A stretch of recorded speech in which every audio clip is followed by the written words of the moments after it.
ଆଜ୍ଞା ନମସ୍କାର। ଆଜି ଆମର ବିଷୟବସ୍ତୁ ରହିଛି ସଫା ହେଇଯିବ ବିଜେପି।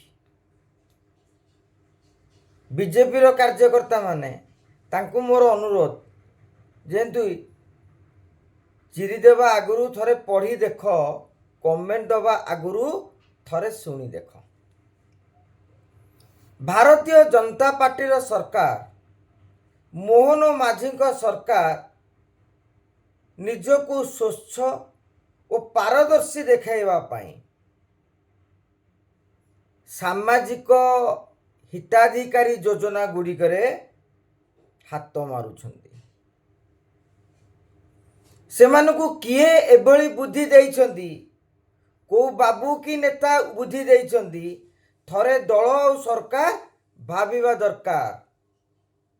ଆଜ୍ଞା, ଭୋଟ ଗାଁରୁ ରାଜ୍ୟ, ପଞ୍ଚାୟତର ଭୋଟ ମିଶିକି ବ୍ଲକ, ବ୍ଲକର ଭୋଟ ମିଶିକି ଜିଲ୍ଲା, ଜିଲ୍ଲାର ଭୋଟ ମିଶିକି ରାଜ୍ୟ। ଗାଁ ଗହଳିର ଲୋକମାନେ ଭୋଟ କ'ଣ ପାଇଁ ଦିଅନ୍ତି ସରକାରଙ୍କୁ? ଯେ ଗୋଟିଏ ନିର୍ଦ୍ଦିଷ୍ଟ ଆଦର୍ଶବାଦ ବା ବିଚାରଧାରାକୁ ନେଇକି, କିମ୍ବା ଅନ୍ୟ କୌଣସି ଦଳ ଉପରେ ଖପା ଥିବେ, ଆଉ ଗୋଟିଏ ଦଳକୁ ପସନ୍ଦ କରିବେ, ଏବଂ ସାମାଜିକ ହିତାଧିକାରୀ ଯୋଜନା, ମୁଁ ଯଦି ଏଇ ଦଳରେ ରହିବି ତାହେଲେ ମୁଁ ଅମକ ଅମକ ସ୍କିମରେ ସହାୟତା ପାଇବି। ଆଜ୍ଞା, ଆପଣମାନେ ଲକ୍ଷ୍ୟ କରିଥିବେ ସରକାରଙ୍କର ବହୁ ପ୍ରଚାରିତ ଯୋଜନା ହେଉଛି ସୁଭଦ୍ରା। ତା ଦେହରେ କେତେ ଲୋକ ଉଦ୍ୟୋଗ କଲେଣି ତାହା ମା ଗଙ୍ଗେଇ ଜାଣିଛନ୍ତି। କିନ୍ତୁ 5,000 ପାଇ ମହିଳାମାନେ ବି ଖୁସି। କିନ୍ତୁ ସରକାରଙ୍କର ଗୋଟିଏ ସମସ୍ୟା ରହିଗଲା। ସମସ୍ୟାଟି ହେଉଛି ପ୍ରଥମ କିସ୍ତି ଯୋଗ୍ୟ, ଦ୍ୱିତୀୟ କିସ୍ତି ଯୋଗ୍ୟ, ତୃତୀୟ କିସ୍ତି ଯୋଗ୍ୟ, କିନ୍ତୁ ଚତୁର୍ଥ କିସ୍ତି ବେଳକୁ ସେମାନେ ହେଇଯିବ ଅଯୋଗ୍ୟ। ଯୋଗ୍ୟ ଜଣକୁ କରିନଥିବେ ଅଲଗା କଥା, ମାନେ ଜଣକୁ ଆପଣ ସାମାଜିକ ହିତାଧିକାରୀ ଯୋଜନାରେ, ଯେ ସାମାଜିକ ଯୋଜନାରେ ସାମିଲ କରିନଥିବେ, ସେଇଟା ଅଲଗା କଥା। କିନ୍ତୁ ସାମିଲ କରି କାଟିଲେ ତାର ଗୋଟେ ନକାରାତ୍ମକ ପ୍ରଭାବ ପଡ଼ିବ। ଯାହାର କଟିବ ସେ କୌଣସି ପ୍ରକାରେ ଭାରତୀୟ ଜନତା ପାର୍ଟିକୁ ଭୋଟ ହିଁ ଦେବନି। କାହିଁକି ନା ଆପଣ ଯେତେବେଳେ ଦେଲେ ସେ ସରକାର ଜିନ୍ଦାବାଦ ପକାଇଲା, ମୋହନ ଭାଇ ଜିନ୍ଦାବାଦ, ପ୍ରଭାତୀ ଅପା ଜିନ୍ଦାବାଦ। ଯେଉଁଦିନ କାଟିଦେବେ, ସେ ଯେଉଁ ବର୍ଷେ ହେଲା ଜିନ୍ଦାବାଦ ପକାଉଥିଲା, ଆଉ ଜିନ୍ଦାବାଦ ପକାଇବ? ଏକ। ଦ୍ୱିତୀୟ କଥା, ରାସନ କାର୍ଡ଼, ଯୋଗ୍ୟ ଅଯୋଗ୍ୟ ବଛା ଚାଲିଛି। ବିଜୁ ଜନତା ଦଳ ଅମଳରେ ଅଯୋଗ୍ୟଙ୍କୁ ଦିଆଯାଇଥିଲା ସତ, କିନ୍ତୁ ଭାରତୀୟ ଜନତା ପାର୍ଟି କାଟିବାରେ ବ୍ୟସ୍ତ। ମୋ ମତରେ ବୋଧହୁଏ ସରକାର ଦଳୀୟ ସଂଗଠନକୁ ମୋ ଗୁରୁତ୍ୱ ଦେଉନାହାନ୍ତି। ନବୀନ ବାବୁଙ୍କ ଅମଳରେ ଘରେ ଘରେ ରାସନ କାର୍ଡ଼ ବଣ୍ଟା ହେଲା। ନବୀନ ବାବୁ କ'ଣ ଜାଣିନଥିଲେ ଅଯୋଗ୍ୟ ପାଉଛନ୍ତି? ଭିକେ ପାଣ୍ଡିଆନ କ'ଣ ଜାଣିନଥିଲେ ଅଯୋଗ୍ୟ ପାଉଛନ୍ତି? ସେଠାକାର ବିଧାୟକ ମନ୍ତ୍ରୀମାନେ କ'ଣ ଜାଣିନଥିଲେ? ଜାଣିଥିଲେ। କିନ୍ତୁ ସରକାରୀ ଯୋଜନାର ସୁଫଳ ପାଇବା ପାଇଁ, ସରକାରୀ ଯୋଜନାର ଲାଭ ପାଇବା ପାଇଁ ସମସ୍ତଙ୍କର ଗୋଟିଏ ଲୋଭ ଥାଏ, ଏବଂ ସେଇ ଲୋଭ ସେମାନଙ୍କୁ ଗୋଟିଏ ଦଳ ଆଡ଼କୁ ଆକର୍ଷିତ କରେ ଏବଂ ଭୋଟ ଦାନ କରିବାକୁ ବାଧ୍ୟ କରେ। ଆପଣ ଯେତେବେଳେ କାଟିଦେବେ, ସେ ଲୋକଟି କାଲି କ'ଣ ବିଚାର କରିବ? ଆରେ ନବୀନ ପଟ୍ଟନାୟକ ଭଲ ଥିଲା, ଥିଲା ବାଲା ପାଉଥିଲେ, ନଥିଲା ବାଲା ପାଉଥିଲେ, ଅସୁବିଧା କିଛି ନାହିଁ।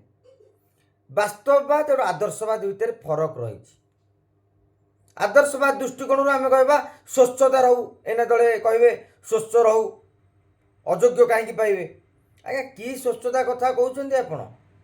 ଗତ 15 ମାସ ଭିତରେ ଚାଲିଲେ ମନ୍ତ୍ରୀମାନଙ୍କୁ ନେଇକି ଲୋକନାଥ ମନ୍ଦିରରେ, ଜଗନ୍ନାଥ ମନ୍ଦିରରେ, ମା ତାରିଣୀ ମନ୍ଦିରରେ ଯେଉଁ ଯେଉଁ ପ୍ରତ୍ୟକ୍ଷ ଠାକୁର ଠାକୁରାଣୀ ଅଛନ୍ତି, ଟିକେ ନିୟମ କରିବେ ଯେ 15 ମାସ ଭିତରେ ମୁଁ ଗୋଟିଏ ବି ଦୁର୍ନୀତି କରିନାହିଁ, କି ଗୋଟିଏ ବି ଦୁର୍ନୀତିକୁ ସମର୍ଥନ କରିନାହିଁ।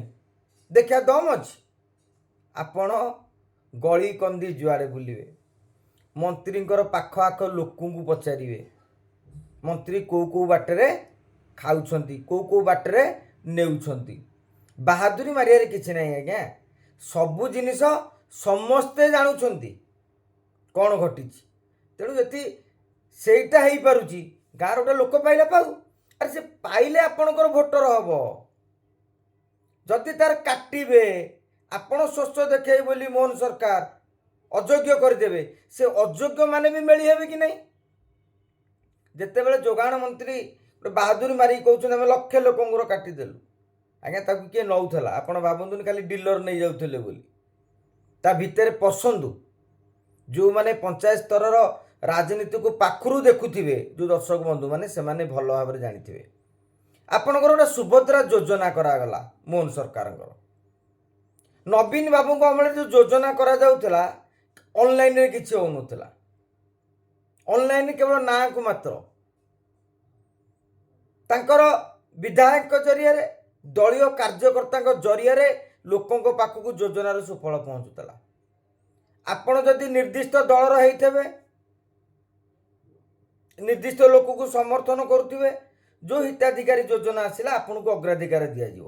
ଯାହାଫଳରେ କ'ଣ ହେଉଥିଲା, ସେ ଲୋକଟି ବିଜୁ ଜନତା ଦଳର ନେତା ବା କ୍ୟାଡର ସାଙ୍ଗେ ରହିବାକୁ ବାଧ୍ୟ ହେଉଥିଲା। ତାକୁ ବୁଝେଇ ଦିଆଯାଇଥିଲା ତୋର ଯଦି ଯୋଜନାର ସୁବିଧା ନେବାକୁ ହେବ ତାହେଲେ ତୁ ଅମକ ଭାଇ ସହିତ ଯିବାକୁ ପଡ଼ିବ, ଯେଉଁଥିପାଇଁ ବିଜୁ ଜନତା ଦଳ ମଜବୁତ ହେଇଥିଲା। କିନ୍ତୁ ସୁଭଦ୍ରା ଯୋଜନା ହେଲା, ସବୁ ଅନଲାଇନରେ ହେଲା। ଭାରତୀୟ ଜନତା ପାର୍ଟି ଗୋଟେ କାର୍ଯ୍ୟକର୍ତ୍ତା ଜରିଆରେ ଯେଉଁ ମଟର ବି ସିଝିଲେନି, କାରଣ ତା ଜରିଆରେ ଗୋଟିଏ ଲୋକ ବି ପାଇଲେନି।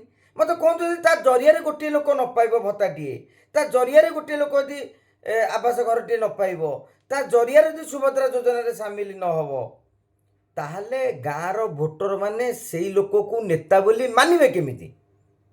এইটা ବି ବୁଝିବା ଦରକାର। ସୁଭଦ୍ରା ଯୋଜନାରେ କିଛି କିଛି କାର୍ଯ୍ୟକର୍ତ୍ତାଙ୍କ ତାଲିକାକୁ ଗୁରୁତ୍ୱ ଦେବାର ଥିଲା। ଆପଣ କହିବେ ସାମ୍ବାଦିକ ହେଇକି କଥା କେମିତି କହୁଛନ୍ତି? ମୁଁ ରାଜନୀତି ସମୀକ୍ଷା କରୁଛି। ରାଜନୀତି ସମୀକ୍ଷାରେ ଭୋଟ ବଢ଼ିବ ଯୋଜନା କେଉଁଟା, କ'ଣ କରାଗଲେ ଭୋଟଟା ବଢ଼ିବ, କେଉଁଟା ଭୁଲ ହେଉଛି। ସରକାରଙ୍କର ସ୍ୱଚ୍ଛତା ଆଭିମୁଖ୍ୟ ଭଲ, କିନ୍ତୁ ଯେହେତୁ 15 ମାସ ଭିତରେ ସରକାର ନିଜେ ବି ସ୍ୱଚ୍ଛ ନାହାନ୍ତି, ଠିକାଦାରଠୁ କେମିତି ଚାନ୍ଦା ନିଆହେଉଛି, ବିଜେପି କାର୍ଯ୍ୟାଳୟଠୁ ଆରମ୍ଭ କରିକି କାର୍ଯ୍ୟକର୍ତ୍ତାମାନେ ସମସ୍ତେ ଜାଣିଛନ୍ତି।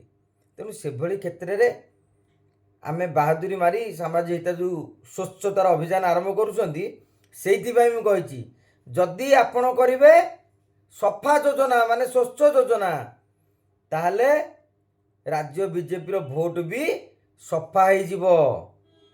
କାହିଁକି ନା ଗାଁ ଲୋକଙ୍କର ଗୋଟିଏ କଥା, ତାଙ୍କ ଭିତରେ କମ୍ପିଟିସନ୍ ହୁଏ, ଦିଅ ମହଲା କୋଠା ଦେବ, କହ ଆମେ ଚାଉଳ ଦିଅ, ତୁମେ କହ ତୁମେ କାହିଁ ପାଇବେନି, ଅଯୋଗ୍ୟ ଅଯୋଗ୍ୟ ତୁମକୁ କାହିଁ ଭୋଟ ଦେବୁ? ତାଙ୍କର ଉତ୍ତର, ଯଦି ମୁଁ ଅଯୋଗ୍ୟ, ମୁଁ ଯଦି ବିଜେଡ଼ିରୁ କିଛି ପାଉନି, ମୋର କିଛି ହବାର ନାହିଁ, ମୁଁ ତୁମ ଦଳ ରାଲିରେ କାହିଁକି ଯିବି? ମୁଁ ତୁମକୁ କାହିଁକି ଭୋଟ ଦେବି? ସେ ପ୍ରଶ୍ନର ଉତ୍ତର କେହି ଦେଇପାରିବେନି। କାଲିକି ଭାରତୀୟ ଜନତା ପାର୍ଟିର ନେତାମାନଙ୍କୁ ପଞ୍ଚାୟତ ସ୍ତରରେ ଏକଥା ବି ଅନ୍ୟମାନେ ପଚାରି ପାରନ୍ତି। ତେଣୁ ସେ କଥାକୁ ମଧ୍ୟ ଗୁରୁତ୍ୱ ଦେବାର ଆବଶ୍ୟକତା ରହିଛି। ନମସ୍କାର।